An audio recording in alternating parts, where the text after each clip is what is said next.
नमस्कार, मैं डॉक्टर हेमलता काटे, हिंदी विभाग, बालासाहेब देसाई कॉलेज पाटन। आज हम देखेंगे भाषा विज्ञान के प्रधान अंगों में से एक अंग वाक्य विज्ञान का परिचय।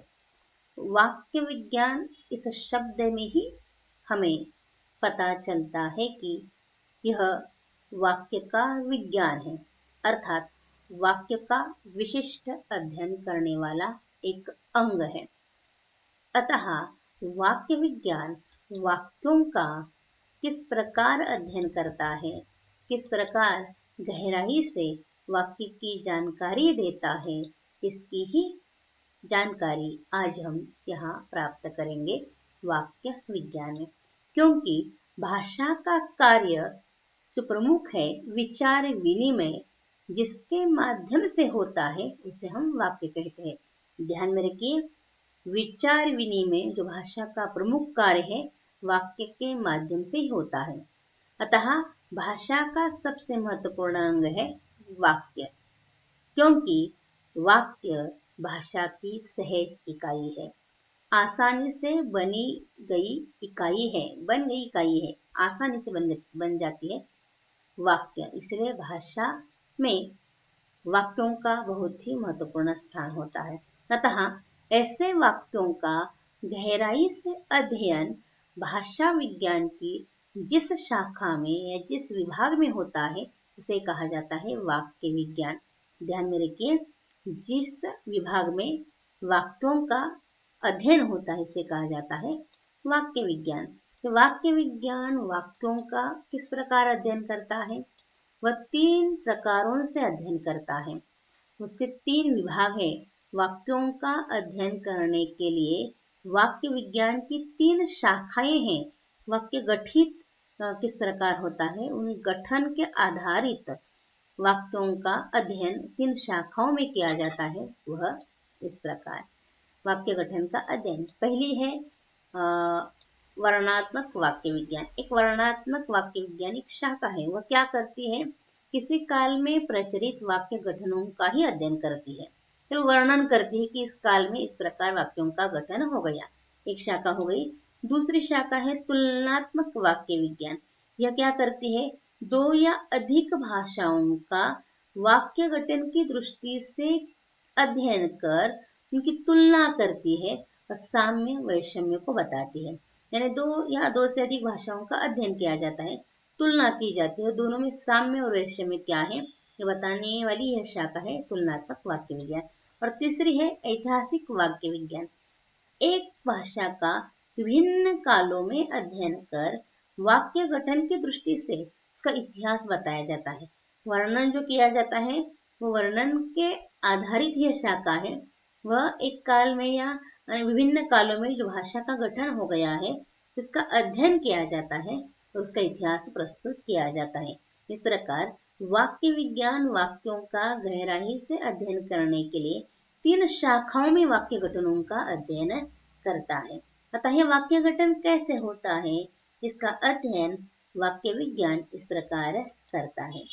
वाक्य की परिभाषा ही है पूर्ण अर्थ की प्रतीति कराने वाले शब्द को नहीं, शब्द समूह को वाक्य कहा जाता है। यानी पूर्ण अर्थ देने वाले शब्द समूह को, पूरे शब्दों का समूह वह कैसे है? अर्थपूर्ण है, उसे कहा जाता है वाक्य। लेकिन वाक्य विज्ञान यह बताता है कि केवल शब्द समूह से वाक्य बनता है ऐसा नहीं, एक शब्द भी अर्थपूर्ण शब्द देता है या अर्थ देता है, एक शब्द भी अर्थ देता है। इसीलिए शब्द समूह को वाक्य कहना ठीक नहीं है। जैसे उदाहरण देख लीजिए, हीरा कहता है तुम घर कब आओगे, एक वाक्य हो गया। तो मोती कहता है कल एक शब्द है, इसने पूर्ण अर्थ दिया है, केवल अर्थपूर्ण शब्द समूह यानी वाक्य नहीं, एक शब्द भी अर्थपूर्ण देता है। इसीलिए यह वाक्य विज्ञान है। वाक्य किसे कहना चाहिए ये बताता है। वो बताता है कि वाक्य भाषा की सहज इकाई हो, वो सहज इकाई हो जिसमें एक या एक से अधिक शब्द हो, एक या एक से अधिक शब्द हो जो अर्थ की दृष्टि से पूर्ण हो और अपूर्ण भी हो सकते हैं। अर्थ की दृष्टि से पूर्ण भी हो सकते हैं, अपूर्ण भी हो सकते हैं, परंतु व्याकरण की दृष्टि से विशिष्ट संदर्भ में अवश्य पूर्ण हो। साथ ही उसमें प्रत्यक्ष अपरोक्ष, प्रत्यक्ष या उसके पीछे अपरोक्ष कम से कम एक समापिका क्रिया अवश्य हो। प्रत्यक्ष परोक्ष एक समापिका क्रिया अवश्य हो। समापिका क्रिया जो क्रिया पूर्ण होने के बारे में बताती है उसे कहा जाता है समापिका क्रिया, और प्रत्येक वाक्य में होती है। अतः वाक्य क्या है, एक शब्द भी हो सकता है, अनेक शब्द भी हो सकता है, अर्थपूर्ण भी हो सकता है, अर्थ भी नहीं हो सकता, लेकिन व्याकरण की दृष्टि से निश्चित परिपूर्ण हो, ऐसा वाक्य विज्ञान वाक्य के गठन के बारे में आपको बताता है। उदाहरण देख लीजिए, हमने उदाहरण दिया है यहाँ कि उसे वह पुस्तक देती है। व्याकरण की दृष्टि से पूर्ण वाक्य है, कर्ता है, कर्म है, क्रियापद, उसे वह पुस्तक देती है। व्याकरण की दृष्टि से पूर्ण है, लेकिन उसमें अर्थ पूर्ण नहीं, क्योंकि पूर्ण अर्थ आपके समझ में नहीं आता। उसी प्रकार देखिए एक समापिका क्रिया, वह कमरे में जाकर बैठा है। बैठा है, बैठने की क्रिया पूर्ण हो गई है, बैठा, समापिका क्रिया। इस प्रकार ये वाक्य गठन वाक्य किसे कहना चाहिए बताने का प्रयास करता है। इसके साथ साथ वाक्य गठन में किन किन बातों की आवश्यकता होती है, इसका भी अध्ययन वाक्य विज्ञान करता है। इसके लिए 5 बातों की आवश्यकता होती है। तो 5 बातें इस प्रकार है, देख लीजिए। पहली बात है सार्थकता। जो वाक्य में आप शब्द लेंगे वह कैसे होने चाहिए, सार्थक होने चाहिए, इसमें अर्थ होना चाहिए। दूसरी बात है योग्यता, उन शब्दों में प्रसंग के अनुकूल भाव व्यक्त करने की योग्यता भी होनी चाहिए। तीसरी बात है आकांक्षा, शब्द आपने लिए हैं उन शब्दों में इतनी शक्ति होनी चाहिए, आवश्यकता होती है आकांक्षा, अर्थात वाक्य में इतनी शक्ति हो कि वह पूर्ण अर्थ दे। चौथी आकांक्षा होती है सन्निधि, अर्थात समीपता, वाक्य के जो शब्द है वह समीप हो, एक दूसरे से जुड़े हो। और अगली आवश्यकता होती है अन्विति, व्याकरण की दृष्टि में उन शब्दों में एकरूपता हो, अन्विति हो। और इस प्रकार इन 5 आवश्यकताओं की पूर्ति उन शब्दों में जब होती है तब वह वाक्य अर्थपूर्ण कहलाता है। देख लीजिए उदाहरणार्थ, राम जा रही है, राम जा रही है, यह शब्दों में अन्विति नहीं है, गलत अर्थ देता है, गलत वाक्य है। इसलिए वाक्य अगर अर्थपूर्ण होना है तो 5 बातों की आवश्यकता होती है, ऐसा वाक्य विज्ञान आपको बताता है। अगला वाक्य विज्ञान के बारे में, वाक्य विज्ञान वाक्यों के बारे में इस प्रकार जानकारी देता है कि वाक्यों के जो अंग हैं उन अंगों का अध्ययन वाक्य विज्ञान करता है। वाक्यों के 2 अंग हैं, ध्यान में रखिए। वाक्यों के 2 अंग कौन से हैं, एक पहला उद्देश्य, किसे कहते हैं, वाक्य में जिसके बारे में कुछ कहा गया हो उसे हम उद्देश्य कहते हैं। वाक्यों के 2 अंग हैं, ये 2 अंग कौन से हैं, इसका वाक्य विज्ञान जानकारी देता है। पहला अंग है उद्देश्य, वाक्य जिसके बारे में कुछ कहता है उसे कहा जाता है उद्देश्य। विधेय, उद्देश्य के बारे में जो सूचना दी जाती हो उसे कहा जाता है विधेय। देख लीजिए उदाहरणार्थ, कृष्ण बांसुरी बजाता है। इसमें कृष्ण किसके बारे में कहा है, कृष्ण के बारे में, इसलिए कृष्ण उद्देश्य है, बांसुरी बजाता है विधेय है।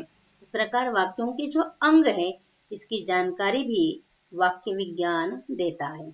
इसके साथ साथ वाक्य में पदक्रम कैसे रखना है इसकी जानकारी हम पद विज्ञान में पूर्ण रूप में देखेंगे। यहाँ केवल आपको बताएंगे पदक्रम कैसे रखा जाता है, इसका भी अध्ययन वाक्य विज्ञान करता है। एक सामान्य नियम हम हमेशा बताते हैं, वाक्य में पहले कर्ता, बाद में कर्म और बाद में क्रियापद होता है। हमारी हिंदी भाषा में यह पदक्रम कैसे रखा जाता है इसका भी अध्ययन वाक्य विज्ञान करता है। राम क्रिकेट खेलता है, राम कर्ता, क्रिकेट कर्म, खेलता है क्रियापद। इस प्रकार यह पदक्रम की जानकारी भी वाक्य विज्ञान देता है।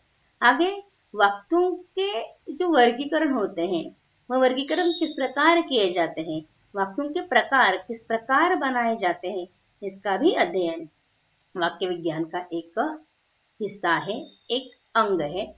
वाक्यों का वर्गीकरण 4 प्रकारों से किया जाता है। ध्यान में रखिए, 4 प्रकारों से किया जाता है। इसमें पहला है आकृति के आधार पर। उसमें 2 होते हैं प्रकार, अयोगात्मक, योगात्मक। योगात्मक भी पुनः 3 प्रकार होते हैं, प्रश्लिष्ट, अश्लिष्ट, श्लिष्ट।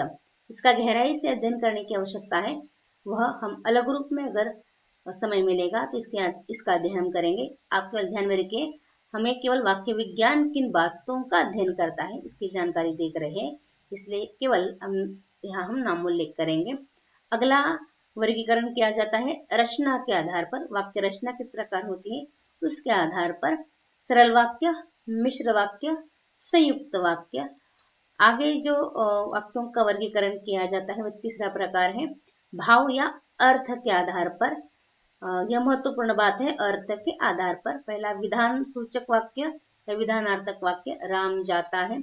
निषेध सूचक वाक्य, निषेधार्थक वाक्य, राम नहीं जाता जिसमें निषेध है। आज्ञार्थ वाक्य, राम जाओ। प्रश्न सूचक वाक्य जिसमें प्रश्न होता है, क्या राम जाता है। विस्मय सूचक वाक्य, विस्मय आदिबोधक वाक्य, अरे राम जाता है। या हम अंत में क्या लगाते हैं, उद्गार सूचक चिन्ह लगाते हैं।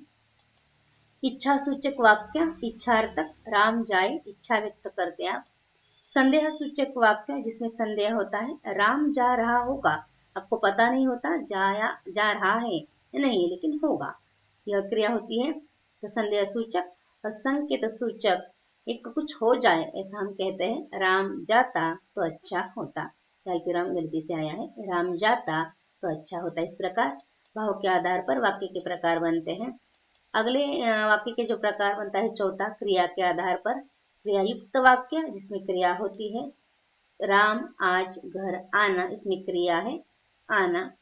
क्रिया विहीन वाक्य जिसमें क्रिया न हो, समाचार पत्र के शीर्षक, लोकोक्तियां, विज्ञापन आदि में जो रचना होती है वह क्रिया विहीन वाक्य होते हैं। जैसे जैसे नागनाथ वैसे सापनाथ।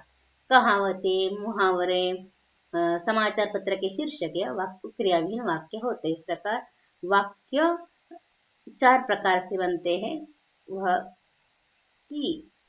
जानकारी भी वाक्य विज्ञान गहराई से देता है। आगे वाक्य परिवर्तन क्यों होता है और परिवर्तन की दिशाएं क्या होती है, इसका भी अध्ययन वाक्य विज्ञान में किया जाता है। अन्य भाषा का प्रभाव, नवीनता, बोलने वालों की मानसिकता, संक्षेप का प्रभाव यानी मुख सुख, प्रयत्न लाघव आदि विभिन्न कारणों से वाक्य परिवर्तन होता है। हमने केवल क्या उदाहरण दिया है, मैं जाता हूँ के स्थान पर आई गो कहना आजकल आसान लगता है, कारण अन्य भाषा का प्रभाव। इस प्रकार वाक्य परिवर्तन की दिशाएं, इसका भी अध्ययन वाक्य विज्ञान में किया जाता है। इस प्रकार भाषा विज्ञान की वाक्य विज्ञान एक ऐसी शाखा है, एक ऐसा अंग है जो वाक्यों का या वाक्य का गहराई से अध्ययन करता है। अतः वाक्य विज्ञान वाक्यों के अध्ययन के लिए, गहराई के अध्ययन के लिए बनाई गई एक शाखा है, भाषा विज्ञान का एक प्रधान अंग है।